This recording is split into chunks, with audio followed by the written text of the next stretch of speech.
सुनकाण्डका जोसुकैको संलग्नतादेखि कठघरामा उभिनुपर्छ भन्दै वर्षमान पुनको भनाई। उच्च स्तरीय छानबिन समिति बनाउँदा प्रधानमन्त्रीले नै राजीनामा दिने अवस्था आउँछ भन्दै वामदेव गौतमको भनाई। झापामै फल्यो 10,000 मेट्रिक टन सुपारी। राष्ट्रिय सभामा पनि एमालेको अवरोध। राहुल गान्धी भन्छन् मणिपुरमा भारत माताको हत्या भयो। विश्व आदिवासी दिवसमा काठमाडौँमा झाँकी प्रदर्शन। प्रतिनिधि सभामा एमाले सांसदहरूले गरे नाराबाजी। आँखा पाक्ने रोगबाट जोगिने 6 उपायहरू के हुन्, यसबारे महत्त्वपूर्ण जानकारी। केपी ओली र शेरबहादुर देउवासँग प्रचण्डको छुट्टा छुट्टै भेटवार्ता। वाकीटाकी लिएका रासपाका कार्यकर्ताप्रति चितवन प्रशासनको चासो। अनुसन्धान गर्न प्रहरीलाई निर्देशन।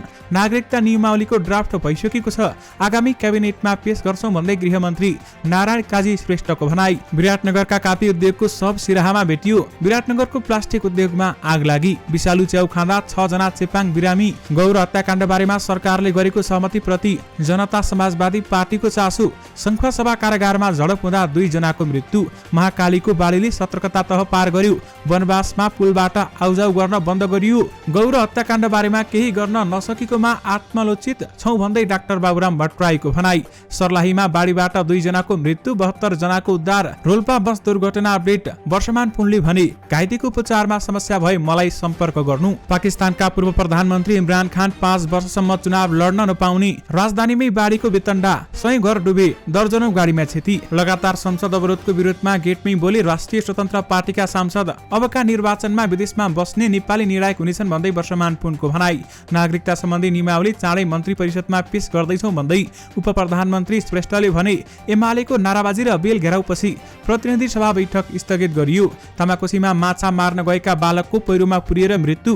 नेभी संघका 2 समूहको नाराबाजीले सानेपामा तनाव। एमाले सचेतक बर्तौलाले भने सत्ता पक्षले संसदमा दादागिरी देखायो। सुनकाण्डमा महरा दोषी प्रमाणित भए सरकारले कारबाही गर्छ भन्दै माओवादी प्रवक्ताको भनाई। राष्ट्रिय स्वतन्त्र पार्टीको र्यापिड एक्सन टिमले सडक खुलाउन सहयोग गरेको छैन भन्दै प्रशासनले भन्यो। नागरिकता नपाएकाले भोग्नु परेको दुःखलाई सम्बोधन गर्न नागरिकता ऐन आएको छ भन्दै उप प्रधानमन्त्री श्रेष्ठले भने संखुवा सभा कारागारमा तनाव, कैदीबन्दीले बसाए प्रहरीमाथि ढुङ्गा मुढा हटेन। संसदमा एमालेको अवरोध। बैठक शुक्रबारसम्मलाई स्थगित। मुगलिनको जाम खुलाउन रासपाको अलग्गै टिम। प्रशासनले भन्यो राज्यका अङ्ग नै सक्षम छन्। मकवानपुर पहिरोमा बेपत्ता 5 जना मध्ये बाबु छोरी मृत भेटिए। अझै 3 जना व्यक्तिको अवस्था अज्ञात। एमालेलाई वामदेव गौतमको चुनौती। प्रधानमन्त्रीलाई हटाउने भए अविश्वासको प्रस्ताव ल्याऊ। संसदमा रोचक दृश्य। प्रतिपक्षले बेल घेराउ गर्दा सत्ता पक्षको पनि विरोध। रासपाले र्यापिड एक्सन टिमलाई भन्यो स्थानीय निकायसँग अनुमति लिनु, समन्वय गर्नु। क्विन्टल सुन तस्करी प्रकरण। राष्ट्रिय सभा सत्तापक्ष र प्रतिपक्षबीच चर्काचर्की। यसबारे पूरै जानकारी पनि आजकै भिडियोमा। दर्शक महानुभावहरू नमस्कार। स्मार्ट खबरको न्यूज अपडेटमा यहाँहरूलाई हार्दिक स्वागत छ। म आर्यन न्युपाने। सदाझै आज पनि हामी उपस्थित भएका छौँ आजका महत्त्वपूर्ण समाचारहरू लिएर। हामीलाई अन्तिम समय हेर्नुहोला अनि हाम्रो मेहनतका लागि यो भिडियोमा एउटा लाइक अवश्य गर्नुहोला। दर्शक महानुभावहरू पल पलको न्यूज अपडेटका लागि हाम्रो युट्युब च्यानललाई अहिलेसम्म सब्स्क्राइब गर्नुभएको छैन भने सब्स्क्राइब गर्नुहोस् अनि नजिक आउने बेल आइकनलाई क्लिक गर्नुहोला। कहाँबाट हेर्दै हुनुहुन्छ अनि के कस्तो लाग्दैछ आफ्ना कुराहरू तलको कमेन्ट बक्समा कमेन्ट गर्नुहोला। दैनिक रूपमा हेर्नुहुन्छ भने रेगुलर भनेर लेख्नुहोला। आज पहिलोचोटि हो भने फर्स्ट टाइम लेखिदिनु होला। दर्शक महानुभावहरू देशभित्रबाट हेरिरहनु भएको छ भने आफू रहेको गाउँठाउँ सरनी जिल्लाको नाम लेखिदिनु होला। यदि विदेशबाट हामीलाई हेरिरहनु भएको छ भने कुन देशबाट हामीलाई हेर्नु भएको छ त्यो कुरा पनि तलको कमेन्ट बक्समा कमेन्ट गरिदिनु होला। आउनुहोस् दर्शक महानुभावहरू आजका मुख्य समाचार सुरु गरौँ संसद अवरोध गरिएको प्रसङ्गबाट। प्रमुख प्रतिपक्षी नेकपा एमालेको अवरोधपछि प्रतिनिधि सभाको आजको बैठक पनि स्थगित भएको छ। एमाले सांसदहरूले सुन प्रकरण छानबिन गर्न उच्च स्तरीय समिति बनाउनु पर्ने माग गरेका हुन्। उनीहरूले उच्च स्तरीय छानबिन समिति माग गर्दै नाराबाजी र बेल घेराउ गरेका थिए। एमाले सांसद सुरेश थापाले सुन प्रकरण छानबिन बारेमा गृहमन्त्रीले चित्त बुझ्दो जवाफ नदिएकाले संसद बैठक चल्न नसक्ने बताएका हुन्। सभामुख देवराज घिमिरेले कार्यसूची अनुसार बैठक सञ्चालनमा सहयोग गर्न आग्रह गरेका थिए, तर एमाले सांसदहरूले नाराबाजी जारी राखेपछि बैठक स्थगित भएको छ। सभामुख घिमिरेले साउन 26 गते शुक्रबार दिउँसो 1 बजेका लागि प्रतिनिधि सभाको बैठक स्थगित गरेका छन् भने एमालेले सुन प्रकरण छानबिन गर्न उच्च स्तरीय समिति बनाउनु पर्ने माग गर्दै लगातार संसद अवरोध गरिरहेको छ। मंगलबार पनि गृहमन्त्री नारायण काजी श्रेष्ठले पनि सांसदहरूले उठाएका प्रश्नमाथि प्रतिनिधि सभा बैठकमा जवाब दिएका थिए। संसद अवरोध हटाउन सभामुख घिमिरेको पहलमा सत्ता र प्रमुख प्रतिपक्षी दलका शीर्ष नेताहरूबीच पटक पटक छलफल भए पनि निचोड निस्किएको छैन।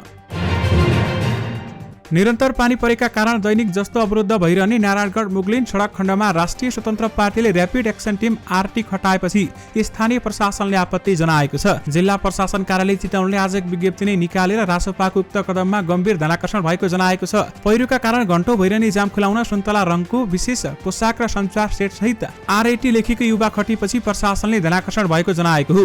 रासोपा मंगलबार मात्रै जाममा परेका सवारी साधनका लागि ट्राफिक व्यवस्थापन गर्न भन्दै बागमती प्रदेश संयोजक विजय गुप्ता नेतृत्वमा 50 जनाको टोली परिचालन गरिएको थियो भने तर रासोपाको उक्त कदमप्रति आपत्ति जनाउँदै जिल्ला प्रशासनले राजमार्गको पहिरो ट्राफिक जाम जस्ता कुराको व्यवस्थापन गर्न सुरक्षा निकाय सहित राज्यका अङ्ग नै सक्षम रहेको जनाएको छ। ठूला विपदका घटनाहरूमा राजनीतिक दल, नागरिक समाज लगायत आम सर्वसाधारण नागरिकबाट कुनै अमुक दल तथा सो अन्तर्गत संगठनको सहयोग नलिएको, लिन स्वीकृति नदिएको बेहोरा यसै सूचनाद्वारा जानकारी गराउँदछौं भन्दै प्रमुख जिल्लाधिकारी सुरेन्द्र पौडेलले बताएका छन्। प्रशासनले रासोपाका कार्यकर्ताले सञ्चारका लागि प्रयोग गरेको वाकीटकी स्वीकृति लिएको तथा दर्तावाला भए नभएको छानबिन गर्न पनि प्रहरीलाई निर्देशन दिएको छ।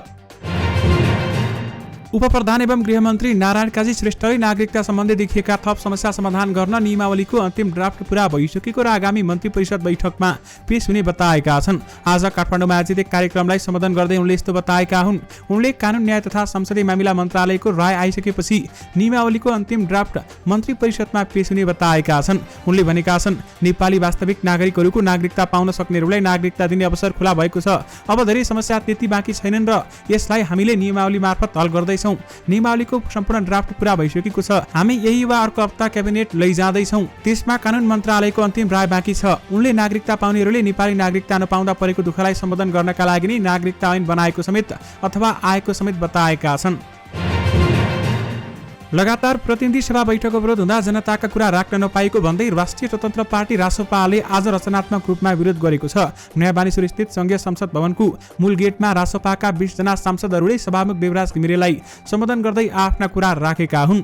रासोपाका सांसदहरूले प्रतिनिधि सभा बैठकमै सम्बोधन गरे जसरी कुराहरू राखेका थिए भने सभापति लामिछाने सहित रहेका सांसद रवि लामिछाने सुन प्रकरण छानबिन गरिनुपर्ने विषयमा बोलेका छन् भने उनले धारणा राख्दा अरू सांसदहरूले डायरीमा ट्याप ट्याप गर्दै समर्थन गरेका थिए। सांसद तोसीमा कार्कीले स्वास्थ्य क्षेत्र बारेमा कुरा राखेकी थिइन् भने शिशिर खनालले आफ्नो निर्वाचन क्षेत्र सामा खुसीको ढल व्यवस्थापन बारेमा कुरा गरेका थिए। सांसद छोडिम वाग्लेले अर्थतन्त्र बारेमा बोलेका थिए भने निर्माण व्यवसायीहरूले भुक्तानी नपाएर आन्दोलन गरेका विषय बारेमा उनले कुरा राखेका छन्। सांसद सुमना श्रेष्ठले तामाङ समुदायमाथिका अभिव्यक्तिलाई लिएर त्यसैमा राजनीति गर्न खोजिएको तर्फ ध्यानाकर्षण गराएकी थिइन्।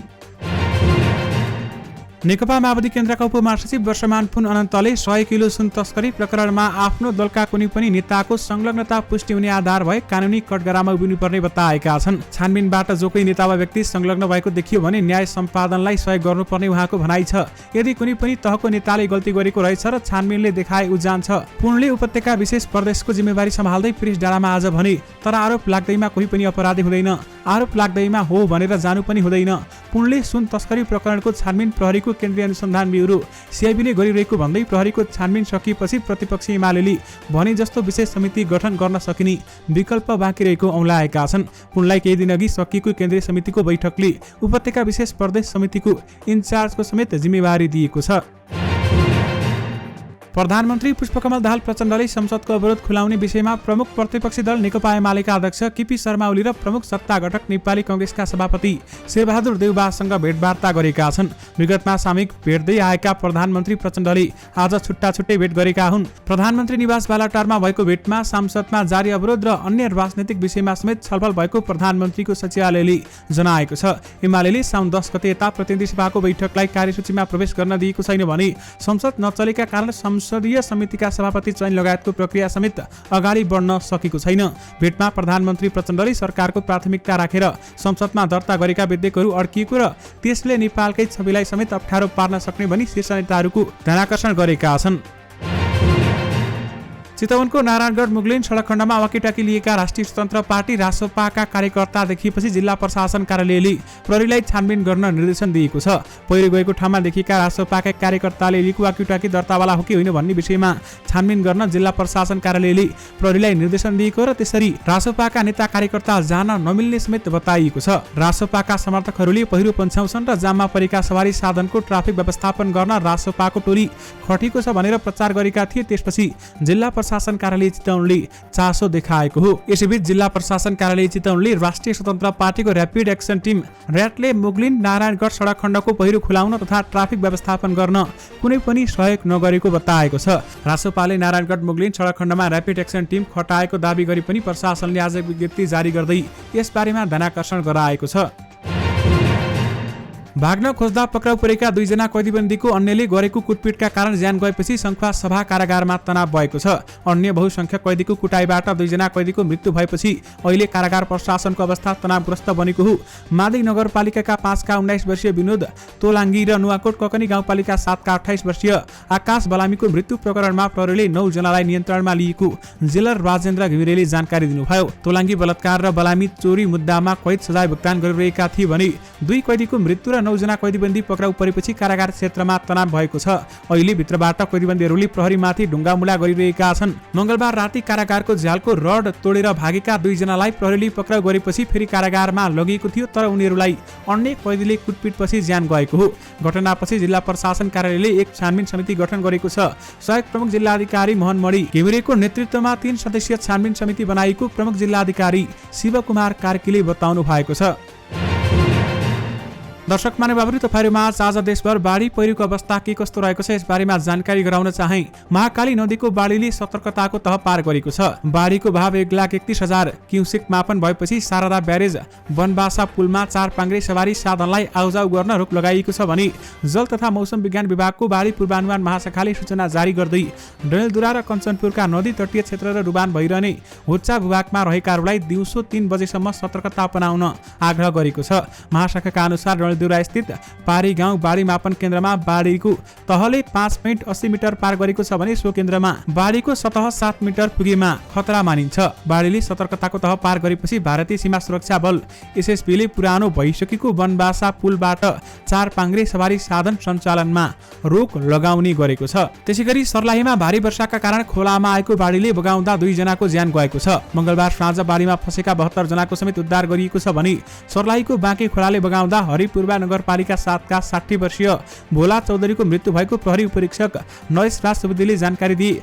चौधरी सोमबार रातिदेखि नै बेपत्ता भएका थिए। उनको शव मंगलबार बाँके खोलामा फेला परेको हो। त्यस्तै सर्लाहीको बरहतवा नगरपालिका अन्तर्गत पर्ने हजरियामा बागमती नदीमा आएको बाढीले बगाउँदा खेतमा काम गर्न गएका रौतहटका गढीमाई नगरपालिका 2 समनपुरका 65 वर्षीय शहीद राइन भाटको मृत्यु भएको हो। त्यस लगत्तै उनलाई स्थानीयले उद्धार गरी अस्पताल पुर्याए पनि चिकित्सकले मृत्यु घोषणा गरी बागमतीको बाढीले समनपुर घाटमा सर्लाहीको तर्फ सडक बगाएको छ। यसैबीच बाढीका कारण बागमती नदीमा फसेका व्यक्तिलाई सुरक्षाकर्मीले उद्धार गरेका छन्। बाढीमा फसेका मध्ये 70 जनाको नेपाल प्रहरी, सशस्त्र प्रहरी र नेपाली सेनाले उद्धार गरेको सर्लाहीका प्रमुख जिल्लाधिकारी इन्द्रदेव यादवले जानकारी दिनुभयो।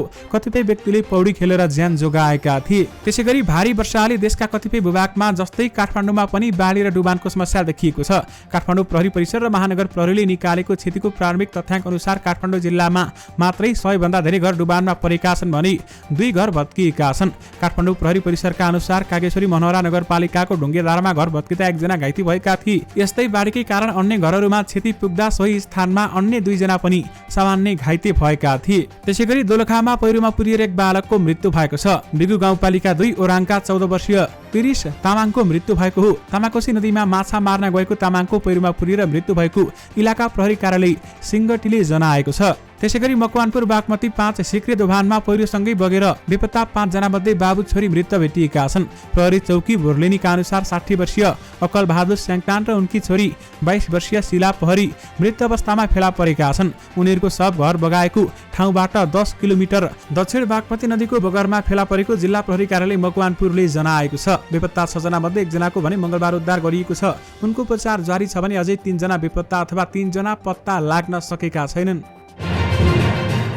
राष्ट्रिय स्वतन्त्र पार्टीले आफ्नो पार्टीको र्यापिड एक्सन टिम र्याटलाई सरकारका स्थानीय निकायसँग अनुमति लिएर समन्वयमा काम गर्न निर्देशन दिएको छ। बुधबार दिउँसो विज्ञप्ति जारी गर्दै रासोपाका प्रवक्ता समेत रहेका महामन्त्री मुकुल ढकालले नागरिकका समस्या समाधान गर्न सहजीकरणका लागि खटिनु अघि स्थानीय निकाय र सरकारवालासँग निकायसँग आवश्यक समन्वय र अनुमतिमा मात्र खटिनका लागि निर्देशन दिएका हुन्। आम नेपाली जनता दैनिक जीवनमा आइपर्ने कठिनाइहरूलाई समाधानमा साथ दिन तथा नागरिकका समस्या सहजीकरणका लागि राष्ट्रिय स्वतन्त्र पार्टीले विशुद्ध समाज हितका हेतु ऱ्यापिड एक्सन टिम गठन गरेको हो। अविरल वर्षाका कारण बाढी पहिरोले जनजीवन प्रभावित भएको परिप्रेक्ष्यमा पार्टीका अन्य संयन्त्र र ऱ्याट जनजीविकाका अथवा समस्या सहजीकरणका लागि खटिने अपरिहार्य छ भन्दै विज्ञप्तिमा भनिएको छ। राष्ट्रिय सभाको बैठकमा पनि प्रमुख प्रतिपक्षी दल नेकपा एमाले अवरोध गरेको छ। अवरोधका कारण आजका लागि तय भएको कार्यसूची अगाडि बढ्न सकेन। राष्ट्रिय सभाका अध्यक्ष गणेश प्रसाद तिमिलसेनाले अर्को बैठक यही साउन 26 गते बिहान 11 बजेका लागि बोलाएका छन्। बुधबारको राष्ट्रिय सभा बैठकमा सांसदहरूले समसामयिक विषयमा भनी बोलेका थिए। समसामयिक विषयमा सांसदहरूले बोलेपछि अध्यक्ष गणेश तिमिलसेनाले राष्ट्रिय सभालाई नियम विपरीत कार्यसूचीमा लगेपछि एमाले सांसदहरू उठेका थिए। एमाले सांसद विमला कुमारी घिमिरेले सुन तस्करी अनुसन्धानका लागि उच्चस्तरीय छानबिन समिति तयार नभएसम्म संसद चल्न नदिने बताएकी थिइन्। दर्शक महानुभावहरू त्यसैगरी यता एमाले भने साउन 10 गते यता संघीय संसदको दुवै सभामा अवरोध गर्दै आएको छ। मकवानपुरको रक्सीराङ गाउँपालिकामा जंगली च्याउ खाँदा 6 जना गम्भीर बिरामी परेका छन्। गाउँपालिकाको 2 नम्बर वडाको औडारमा जंगली विषालु च्याउ खाँदा एकै परिवारका 3 जना सहित 6 जना बिरामी परेका वडाध्यक्ष बुद्धराम लामाले जानकारी दिनुभयो। च्याउ पकाएर खाँदा स्थानीय 26 वर्षीय विकास चेपाङ, 6 वर्षीय सन्तोष चेपाङ, 24 वर्षीय सुनिमा चेपाङ, 27 वर्षीय राजकुमार प्रजा र आमेश चेपाङ र अर्का एकजना पुरुष बिरामी परेको लामाले बताएका छन्। उनका अनुसार विकास, सन्तोष र सुनिमा एकै परिवारका हुन्। च्याउ खाएपछि बान्ता आउने लगायतका समस्या भएपछि उनीहरूलाई रक्सीराङकै सरीखेत स्वास्थ्य चौकीमा उपचार गरिए पनि थप उपचारको लागि भरतपुर रिफर गरिएको स्वास्थ्य चौकीका प्रमुख प्रकाश कार्कीले बताउनुभयो। नेपाल समाजवादी पार्टीका अध्यक्ष एवं पूर्व प्रधानमन्त्री डाक्टर बाबुराम भट्टराईले चाहेर पनि गौर हत्याकाण्ड बारेमा केही गर्न नसकेको बताएका छन्। ट्विट गर्दै उनले भनेका छन्, शान्ति प्रक्रिया र संविधान निर्माणको विशिष्ट कालखण्डमा हामीले चाहेर पनि यसबारेमा गौर हत्याकाण्ड बारेमा केही पनि गर्न नसकेकामा आत्मालोचित छौं। बुधबार सरकार र गौर हत्याकाण्ड पीडित संघर्ष समितिबीच 27 जनाको ज्यान जाने गरी 17 वर्ष अघि भएको हत्याकाण्डको अनुसन्धान गरी दोषीलाई कारबाही गर्ने सहमति भएको छ। यस सहमतिप्रति लक्षित गर्दै डाक्टर बाबुराम भट्टराईले गौर हत्याकाण्डको आन्तरिक र बाह्य जरो नखोतलिकन र सत्ताको अङ्कगणित भन्दा माथि नउठिकन यसबारेमा पीडित आन्दोलनकारीहरूलाई पटक पटक फुस्रा आश्वासन दिनुको कुनै अर्थ हुन्न भन्दै बताएका छन्। गौर हत्याकाण्ड राज्य विरुद्धको विद्रोहको क्रममा घटेको घटना नभएको पनि उहाँले बताउनुभयो। नेकपा माओवादी केन्द्रका उपमहासचिव वर्षमान पुन अनन्तले रोल्पा बस दुर्घटनामा घाइतेको उपचारमा कुनै पनि समस्या परे आफूलाई सम्पर्क गर्न भनेका छन्। बढ्दो सडक दुर्घटना र यसबाट भइरहेको मानवीय क्षति न्यूनीकरणका लागि गम्भीर ध्यान दिन सरकारलाई निकायसँग उनले आग्रह समेत गरेका छन्। मंगलबार रोल्पाको परिवर्तन गाउँपालिका बागमाराबाट दाङको घोराई जाँदै गरेको ना 5 ख 26 12 नम्बरको त्रिवेणी गाउँपालिकामा 7 रिचीमा दुर्घटना हुँदा 4 जनाको मृत्यु भएको थियो भने 18 जना घाइते भएका छन्। घाइतेहरूको राप्ती स्वास्थ्य विज्ञान प्रतिष्ठान दाङ घोराईमा उपचार भइरहेको छ। नेपाल विद्यार्थी संघ नेविसंघका 2 समूहबीच माओ पार्टी कांग्रेसको केन्द्रीय कार्यालय सानेपामा नाराबाजी भएको छ। सोमबार पार्टी सभापति शेरबहादुर देउवाले विधान विपरीत नेविसंघको केन्द्रीय तदर्थ समिति विस्तार गरेको भन्दै असन्तुष्टि विद्यार्थीहरू विरोधमा उत्रिएका हुन्। विद्यार्थी नेताहरू योगेन्द्र रावल, अशोक विष्ट, विनोद शाही समूह लगायतको नेविसंघको समानान्तर कमिटी घोषणाका लागि सानेपा पुगेका थिए। प्रहरी परिचालन गरेर उनीहरूलाई पार्टी कार्यालय प्रवेशमा रोक लगाइएको छ। कमिटी विस्तारको विरोध भएपछि नेविसंघ अध्यक्ष दुजाङ शेर्पा समर्थक विद्यार्थीहरू सानेपा पुगेर प्रतिवादमा उत्रिए थिए। 2 समूहबीच झडपको अवस्था सृजना भएपछि प्रहरीले रोकेको थियो। पार्टी कार्यालय प्रवेशमा रोक लगाएपछि भोलि सभापति शेरबहादुर देउवाको घर घेर्ने नेता रावलले चेतावनी दिएका थिए। दर्शक महानुभावहरू त्यहाँका केही तस्बिरहरू तपाईहरूले स्क्रिनमा देखिरहनु भएको छ। राष्ट्रिय सभा सदस्य वामदेव गौतमले अवैध सुन काण्डको विषयमा उच्चस्तरीय छानबिन समिति गठन गर्नु उपयुक्त नहुने बताएका छन्। आज बसेको राष्ट्रिय सभा बैठकमा बोल्दै पूर्व गृहमन्त्री समेत रहेका गौतमले सरकारले सिआइबीलाई अनुसन्धानको जिम्मेवारी दिएकाले तत्कालै समिति आवश्यक नहुने बताएका छन्। उनले अहिले नै समिति गठन गर्दा देशमा नयाँ प्रधानमन्त्री नियुक्तिको प्रक्रिया अगाडि बढाउनु पर्ने बताएका छन्। सांसद गौतमले प्रधानमन्त्रीलाई हटाउने भए अविश्वासको प्रस्ताव लैजान पनि एमालेलाई चुनौती दिएका छन्। गौतमले गृहमन्त्री नारायण काजी श्रेष्ठले सिआइबीले 35 दिनभित्र अनुसन्धान टुङ्गो लगाउने बताएको उक्त अवधिपछि समिति गठन गर्नु उपयुक्त हुने बताएका हुन्। मार्केटिङका लागि सिरहा पुगेका विराटनगरका कापी उद्योगी मृत फेला परेका छन्। विराटनगर स्थित पाथिभरा कापी उद्योगका सञ्चालक 28 वर्षीय सिद्धान्त भट्टराई अर्धनग्न अवस्थामा मृत फेला परेका हुन्। उनी मंगलबार कापीको मार्केटिङका लागि गएका थिए। बुधबार सिरहाको मिर्चया नगरपालिका 5 कटारी चोक स्थित शम्भु होटलको पछाडि उनको शव फेला परेको प्रहरीले जनाएको छ। मृतक भट्टराई विराटनगर महानगरपालिका 10 का बासिन्दा हुन्। जिल्ला प्रहरी कार्यालय सिरहाका प्रहरी उपरीक्षक टेकु नन्द इबा लिम्बुका अनुसार भट्टराई मृत भेटिएपछि अनुसन्धानका लागि शम्भु होटल सञ्चालक बाबु छोरा अनुसन्धानका लागि नियन्त्रणमा लिएका छन् भने भट्टराई मंगलबार बेलुकाको 19172 नम्बरको पिकअप जिपमा कापीको मार्केटिङ गर्दै चालक सागर राईसँग सहदेव होटलमा बास बस्न पुगेका थिए। सो होटलमा खानपिनपछि राति करिब 11 बजे भट्टराई नजिकै रहेको शम्भु होटल पुगेका थिए। चालक भने सुत्न कोठा गएका थिए। राति पौने 11 बजेतिर शम्भु होटलमा पुगेर भट्टराईले बियर मागेर खाएपछि शौचालय जान भनेर हिँडेको तर नफर्किएपछि खोजी गर्दा मृत अवस्थामा फेला परेको प्रहरीले जनाएको छ। प्रहरी परीक्षक लिम्बुका अनुसार मृतकको टाउको र छातीमा सामान्य चोट जस्तो देखिन्छ। गौर हत्याकाण्ड बारेमा पीडितसँग सरकारले गरेको सहमतिप्रति जनता समाजवादी पार्टी जसपाले चासो प्रकट गरेको छ। यस विषयमा छलफल गर्न जसपाका नेताहरू पार्टी केन्द्रीय कार्यालय बालकुमारी ललितपुरमा आकस्मिक रूपमा भेट्दैछन्। नेताहरूका अनुसार केही बेरमा कार्यकारिणी समितिका सदस्यहरूको भेट तय गर्ने भएको छ भने जसपाका नेता मनिष सुमनका अनुसार नेताहरूको नियमित भेटघाट छ, कुनै पनि औपचारिक बैठक भने राखिएको छैन। बुधबार सरकार र गौर हत्याकाण्ड पीडित संघर्ष समितिबीच 27 जनाको ज्यान जाने गरी 17 वर्ष अघि भएको हत्याकाण्डको अनुसन्धान गरी दोषीलाई कारबाही गर्ने सहमति भएको थियो। दर्शक महानुभावहरू, तपाईहरुमाझ एउटा अन्तर्राष्ट्रिय समाचार राख्न चाहे। पाकिस्तानका पूर्व प्रधानमन्त्री इमरान खान आगामी 5 वर्षसम्म चुनाव लड्न नपाउने भएका छन्। पाकिस्तानको निर्वाचन आयोगले मंगलबार एक सूचना जारी गरी खानलाई 5 वर्षसम्म चुनाव लड्न नपाउने गरी प्रतिबन्ध लगाएको जानकारी दिएको हो। इमरान खानमाथि प्रधानमन्त्री पदमा रहँदा प्राप्त महँगा उपहारहरू बेचेर सरकारी कोषमा जम्मा नगरेको आरोपमा अदालतले 5 अगस्तमा 3 वर्षको जेल सजाय तोकेको छ भने उनी हाल जेलमा रहेका छन्। पाकिस्तान तहरिक ए इन्साफ पीटीआई पार्टीका नेता इमरान खान सन् 2018 को मेमा प्रधानमन्त्री बनेका थिए। नेकपा माओवादी केन्द्रका उपमहासचिव वर्षमान पुन अनन्तले अबका निर्वाचनमा देश बाहिरका नेपाली निर्णायक हुने बताएका छन्। पुनले प्रविधिको उच्चतम विकास र प्रयोगका कारण विदेशमा बसेका नेपाली नागरिकको हैसियत मुलुकभित्रको राजनीतिक समीकरण नै बदल्न सक्ने अवस्था आएको बताएका छन्। पार्टीहरूले यसअघि नागरिकका घर घरमा गएर विचार प्रभाव गर्ने र संगठन निर्माण गर्ने अवस्थाको अन्त्य हुन सक्ने उनको भनाइ थियो। आजको युग प्रविधिको युग हो। पहिला जसरी मानिसका घर घरमा गएर संगठन बनाउने र विचार राख्ने अवस्था अब नरहन सक्छ। आज पार्टीको उपत्यका विशेष प्रदेशको जिम्मेवारी सम्हाल्ने क्रममा पार्टी मुख्यालय कोटेश्वर पेरिस डाँडामा आयोजित कार्यक्रममा पुनले भने प्रविधिका कारण अबका निर्वाचनमा देशभन्दा भित्र अथवा देशभन्दा विभिन्न सिलसिलामा देश बाहिर रहेका नेपालीहरू निर्णायक हुने जस्तो देखिएको छ। प्रमुख प्रतिपक्षी दलका सचेतक महेश पर्तौलाले संसदमा प्रतिपक्षका विषय उठान गर्न नदिनका लागि सत्तापक्षले संसदमा दादागिरी देखाएको बताएका छन्। आज बसेको प्रतिनिधि सभाको बैठकपछि सञ्चारकर्मीसँग कुराकानी गर्दै उनले यस्तो बताएका हुन्। सचेतक पर्तौलाले बैठकमा प्रमुख प्रतिपक्षी दल नेकपा एमालेका सांसद सूर्यबहादुर थापाले आफ्ना धारणा राख्दै गर्दा सत्तापक्षका सांसदहरूले उठेर विरोध गर्नु दादागिरी भएको बताएका छन् र उनले सत्तापक्षको दादागिरी देख्दा सरकार संसद चलाउन नचाहने स्पष्ट भएको बताए। उनले प्रतिपक्षले बोल्दै गर्दा सत्तापक्षका सांसदहरूले संसदीय मर्यादा बाहिर गएर विरोध गरेको पनि बताएका छन्। माओवादी केन्द्रका प्रवक्ता अग्निप्रसाद सापकोटाले सुन प्रकरणमा तथ्य र प्रमाण पुष्टि भई उपाध्यक्ष कृष्णबहादुर महरामाथि पनि सरकारले अनुसन्धान अगाडि बढाउने बताएका छन्। प्रवक्ता भएपछि पार्टी कार्यालय प्रेस डाँडामा आज पहिलोपटक प्रेसमिट गर्दै उनले दोषी प्रमाणित भए कसैलाई पनि नछाड्ने स्पष्ट पारेका हुन्। महराको विषयमा बाहिर मिडियामा पनि धेरै समाचार आएका छन्। सुन प्रकरणमा आफूमाथि पनि सरकारले छानबिन गरोस्, म सघाउन तयार छु भनेर बाहिर मिडिया र केन्द्रीय समिति बैठकमा पनि भनिसक्नु भएको छ। यदि तथ्य र प्रमाणले पुष्टि भए उहाँमाथि पनि छानबिन हुनुपर्छ भन्दै उनले भनेका छन्। सुन प्रकरण लगायतका विभिन्न काण्डको छानबिनलाई प्रधानमन्त्रीले निष्कर्षमा पुर्याउने प्रतिबद्धता जनाएकाले सबैले सरकारलाई सहयोग गर्नुपर्ने उनको भनाइ रहेको छ।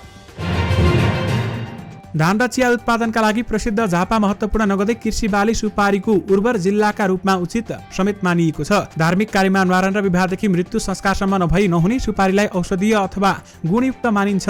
हिन्दू धर्ममा सुपारीको दानालाई गणेशका रूपमा पूजा गरिने चलन छ। यसको दानालाई फरक फरक स्वादका लागि पानको पातसँग मुखमा चपाउने र पाहुनाको स्वागत गर्ने खाद्य वस्तुका रूपमा धेरै मानिसले प्रयोग गर्दै आएका छन्।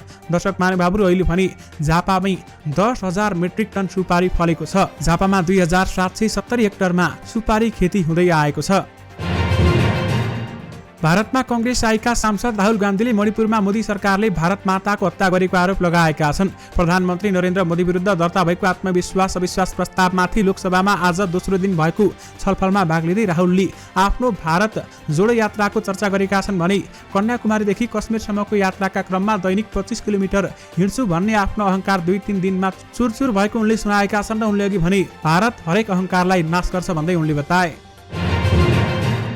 विश्व आदिवासी जनजाति दिवसको अवसरमा काठमाडौँमा विभिन्न आदिवासी जनजाति सङ्घ संस्थाहरूले झाँकी प्रदर्शन गरेका छन्। काठमाडौँको शहीद गेटबाट सुरु भएको झाँकी र्याली सुन्दरा न्यू रोड वीर अस्पताल रत्न पार्क जमल त्रिचन्द्र कलेज हुँदै नेपाल प्रज्ञा प्रतिष्ठान कमलादी पुगेको छ। झाँकी र्यालीमा नेपालमा भएका विभिन्न आदिवासी जनजातिहरूले आफ्नो वेशभूषा पहिरन लगाएर सहभागी भएका छन् भने आदिवासी जनजाति महासङ्घले दिउँसो नेपाल प्रज्ञा प्रतिष्ठानमा पनि आयोजना गरेको छ। विशेष गरी विश्व आदिवासी दिवसमा काठमाडौँमा झाँकी प्रदर्शन गरिएको छ। विराटनगर महानगरपालिका 14 मा रहेको एमएम प्लास्टिक उद्योगमा आगलागी भएको छ। बुधबार बिहानको राति करिब 1 बजे आगलागी भएको भने आगलागीका कारण करिब 3 करोड बराबरको क्षति भएको प्रहरीले बताएको छ। प्लास्टिकका सामग्री उत्पादन गर्दै आएको उद्योगको 3 तले भवनको भुइँतलामा रहेको यूपीएस रुममा आगलागी भएको प्रहरीले बताएको छ। आगलागीका कारण उपकरणहरू जलेका छन्। दर्शक महानुभावहरू, अब स्वास्थ्य सम्बन्धी समाचारमा आँखा पाक्ने रोगबाट जोगिने 6 उपाय के रहेका छन् त आउनुहोस् तपाईहरुलाई यसबारेमा जानकारी गराउँ। अहिले आँखा पाक्ने रोगले धेरैलाई ग्रसित बनाएको छ। साना बालबालिकामा अझै यो समस्या धेरै देखिएको छ, जसका कारण कतिपय स्थानमा विद्यालय समेत बिदा दिएको छ। यस्तोमा आँखा पाक्ने रोगबाट कसरी जोगिने भन्ने धेरैलाई चिन्ता भइरहेको हुन्छ। यसबाट जोगिने मुख्य उपाय सरसफाइमा ध्यान दिनु हो। आँखा पाक्ने समस्या भइहालेमा निम्न कुरामा ध्यान पुर्याउनु पर्छ। नम्बर 1, साबुन पानीले हात धुने। आँखा पाक्ने व्यक्तिलाई छुँदा उसले प्रयोग गरेका सामान छुँदा र आँखामा औषधि लगाइसकेपछि साबुन पानीले हात धुनुपर्छ, किनकि आँखा पाक्ने रोग आँसु र कचराका कारण सर्ने गर्छ। यी सबै गरिसकेपछि हात धुँदा संक्रमण हुने जोखिम न्यून हुन्छ। त्यसैले हेलचक्राइ नगरी आँखा पाक्ने रोग लागेका मानिससँग प्रत्यक्ष सम्पर्कमा आउँदा हात धुने गर्नुपर्छ। नम्बर 2, छुट्टै सुत्ने। आँखा पाकेको छ भने त्यस्ता व्यक्ति निको नभएसम्म छुट्टै कोठामा सुत्नु राम्रो हुन्छ। यसो गर्दा संक्रमित व्यक्तिको घरका अरू सामानसँग प्रत्यक्ष सम्पर्क हुन पाउँदैन र सम्भावना अथवा सर्ने सम्भावना कम हुन्छ। त्यस्तै आँखा पाकेका व्यक्तिको प्रयोग गरेका रुमाल, तकिया, लुगा, मोबाइल, ल्यापटप लगायत सामान अरूले प्रयोग नगर्नु उत्तम हुन्छ। नम्बर 3, मुख धुने। आँखा पाकेको बेलामा पटक पटक मुख धुनुपर्छ। यस बेलामा आँसु बगिरहने र कचरा आइरहने भएकाले मुख धुँदा ती आँसु र कचरा पखालिन्छन्, जसले अरूलाई सर्ने सम्भावना न्यून हुन्छ। तर आँखालाई हातमा पानी राखेर झिमझिम गर्ने वा आँखाले बल गरेर धुने कार्य गर्नु हुँदैन। यसले संक्रमण बढ्न सक्छ। त्यसैले आँखा चिम्लेर दैनिक 4-5 पटक धुन सकिन्छ। नम्बर 4, चस्मा लगाउने। आँखा पाकेका व्यक्तिले कालो चस्मा लगाएर बस्नुपर्छ। यसो गर्दा अरूलाई सर्ने सम्भावना कम हुन्छ। साथै आँखाको नानीमा असर परेकाहरूलाई नाङ्गो आँखाले उज्यालोमा हेर्दा अप्ठ्यारो र चिडचिडापन हुने भएकाले त्यसबाट जोगाउन मद्दत गर्छ। साथै संक्रमित आँखामा थप बाह्य संक्रमण हुनबाट पनि मद्दत गर्छ। त्यसैगरी नम्बर 5, एन्टिबायोटिक प्रयोग गर्ने। आँखा पाकेमा चिकित्सकहरूलाई जाँच गराएर एन्टिबायोटिक लगाउन सकिन्छ। दिनको 3 देखि 5 पटकसम्म यसलाई लगाउन सकिन्छ। नम्बर 6, भिडभाडबाट टाढा रहने। आँखा पाकेको छ भने भिडभाडमा हुने स्थान जस्तै विद्यालय, पार्क र मलमा जानु हुँदैन। सकेसम्म घरमै बस्दा उचित हुन्छ। यसले गर्दा अरूलाई सर्ने सम्भावना कम हुन्छ। प्राय बालबालिका, वृद्ध र रोग प्रतिरोधात्मक क्षमता कम भएकालाई यो रोग चाँडै सर्छ। यसमा तपाईहरुले विशेष ध्यान दिनुहोला। दर्शक महानुभावहरू, यससँगै तपाईहरुमाझ आजका सबै मुख्य समाचारहरू राखिसकेका छौँ। फेरि पनि तपाईहरुमाझ नयाँ मुख्य समाचारहरूको साथमा उपस्थित हुने नै छौँ। अहिलेलाई भने मलाई बिदा दिनुहोस्। नमस्कार।